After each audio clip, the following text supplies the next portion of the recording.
I could just talk loud, I guess. Yeah. Talk loud. I guess you guys are kind of touching on this the whole time, and this is for anyone, but where do you see the role of the ego coming into play in the day-to-day experience? And, it's often talked about transcending the ego or recognizing one's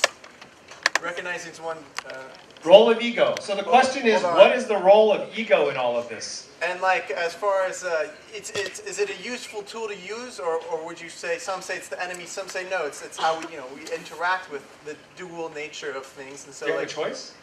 Right. So what is the role of ego in all of this? John? Okay, come first. Thanks. That's a great question. And I've have been through a lot of experience trying to figure that out personally and also intellectually.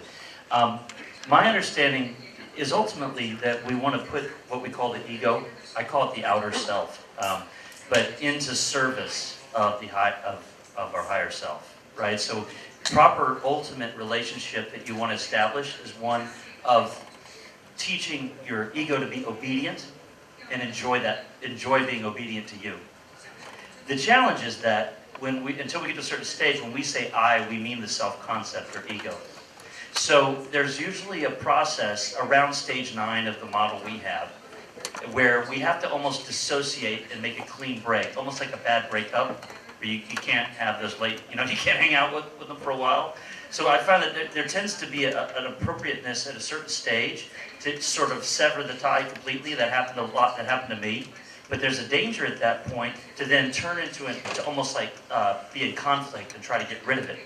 You do that, you lose your grounding, and you start to try to get rid of desire. But desire is what's going to get you across the goal line. So it's a tricky thing where you have to kind of, for a minute, do a clean break to realize you're not the ego.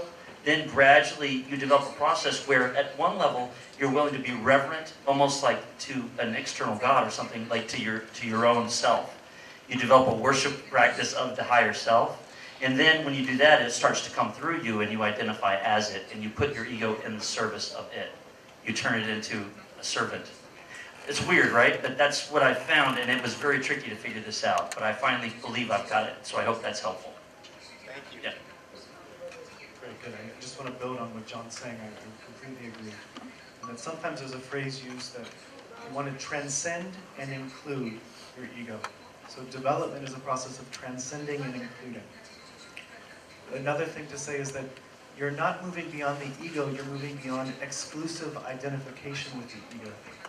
So what that means is that you're no longer exclusively identified with the ego. You are now identified with an awareness much larger than the ego. So what happens is the ego or the relative self still arises within that as a skillful way to interact with the world. It's just you're no longer clinging to it or confused thinking that that's your true self. All right. Another question in the back? This question is for Carole or John, or both. Have you tried your research with kids or teenagers or something in between? I haven't. I'd love to. No, I have not. I have not either. Thank you. I will say that they seem to get it a lot quicker, without me saying anything. And then That was my second question. That was my brought second it up, they get it already. I don't even know if they need it. I think it's everyone over 20 who needs it.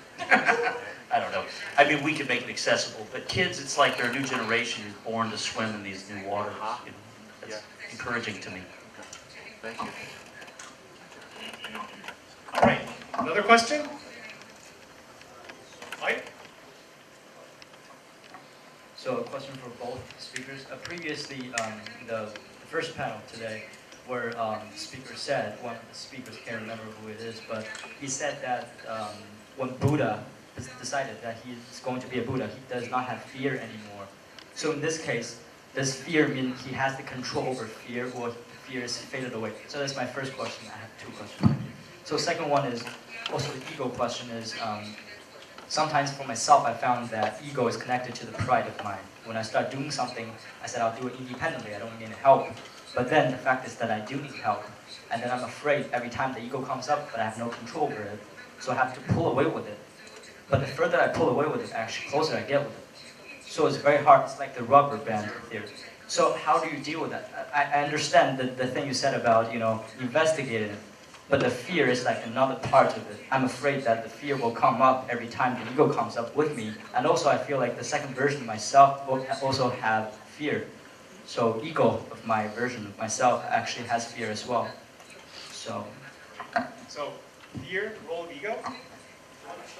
the first question is about, I mean, like the Buddha's fear. Like, So, in the particular traditions and lineages that I come from, we speak about how particular negative states transmute into their wisdom, into their positive quality. So I want to just give you some examples of that. So, if I'm coming from an awakened state, and I have the experience of what would have been fear, it transmutes into an alertness. So you're radically alert. No longer fear. There's no negativity attached to it, but it's alert and present. Anger. Being angry transmutes into clarity.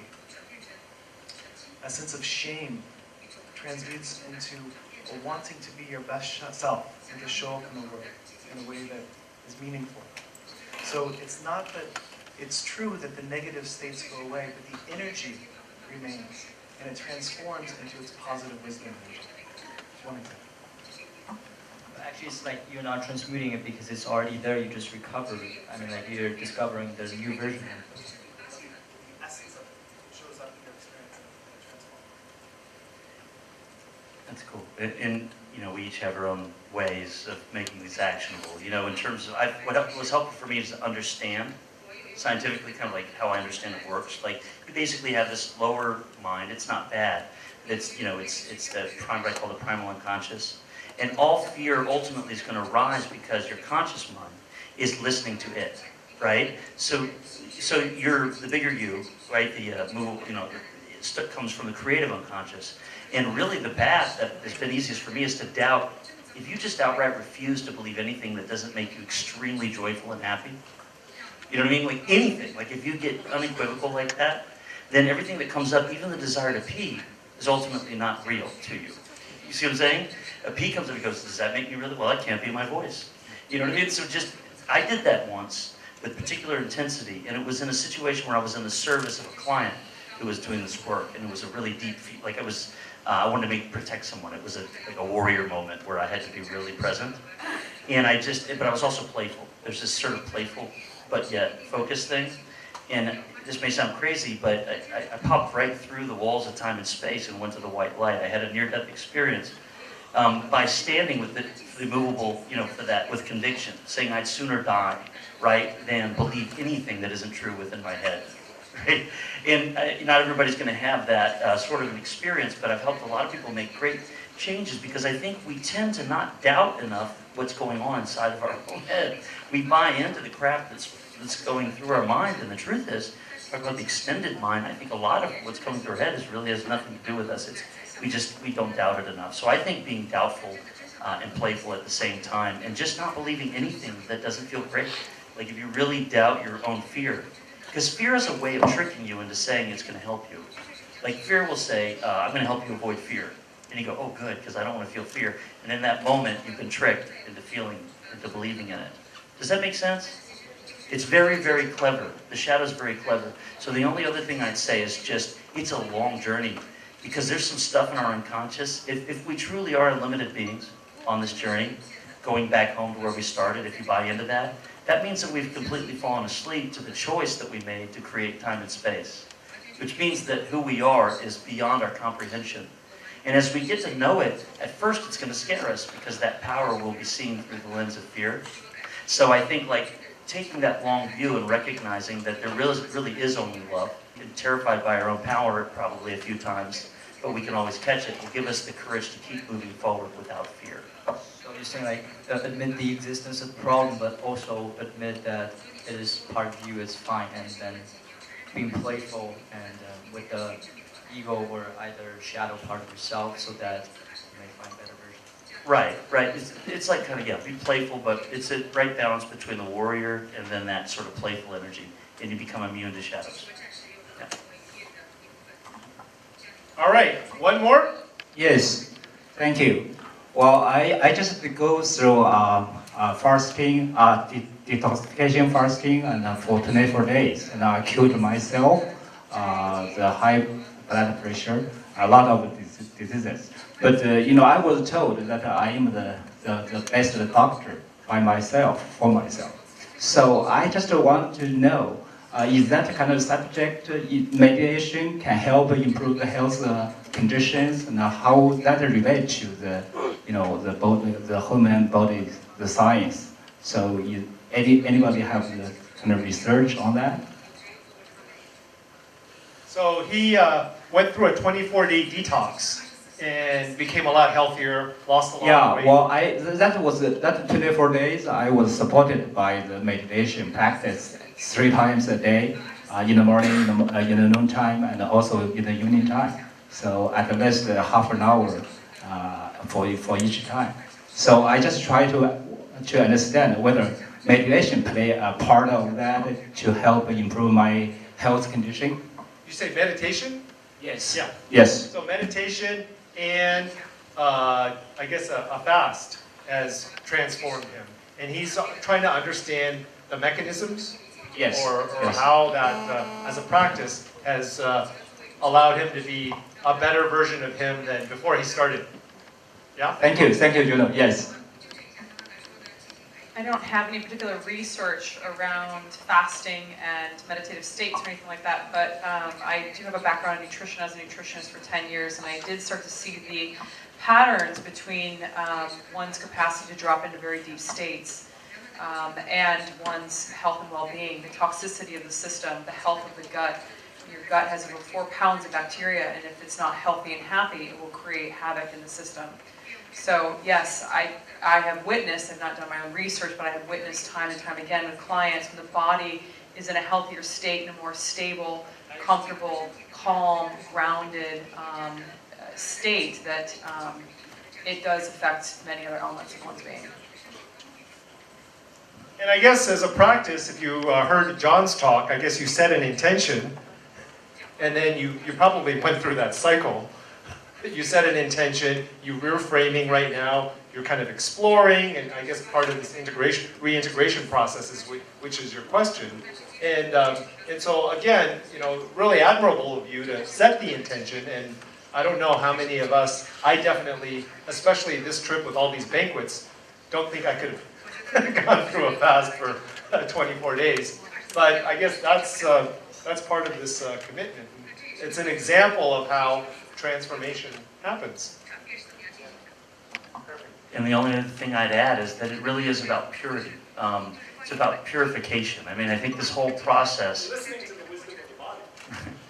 Right, and the body being one of the primary vehicle. But I think the theme of purity. A lot of us think we need to earn some sort of, we have to work our way back to wherever, like we have to struggle or strive.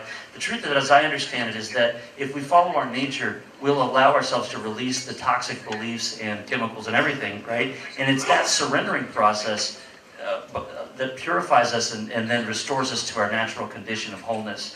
So it's nice just to get that, physical, mental, and spiritual healing are all part of one process of purification, which is orchestrated by nature, and it's beautiful. It's not about learning, it's about unlearning.